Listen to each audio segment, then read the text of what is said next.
If you want stronger glutes, toned thighs, and better balance, add lunge pulses to your routine.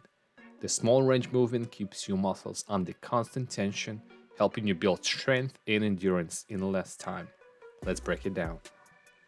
First, let's place your 1 foot forward, keep it flat, 1 foot back on your toes. Center yourself. Your body is going to be right between your feet. Now you're going to keep your head forward, look straight ahead, tighten up your core, and slowly squat down all the way down. Now take a look. I want you to make two 90 degrees angles, the front leg and your back leg. Now, once you reach the bottom, you're gonna slowly come back up, but not fully extend your legs. Okay, go straight back down. So you're doing pulses, not fully extending at the top. And you're going up and down, up and down. Now, I want you to think of a weight distribution.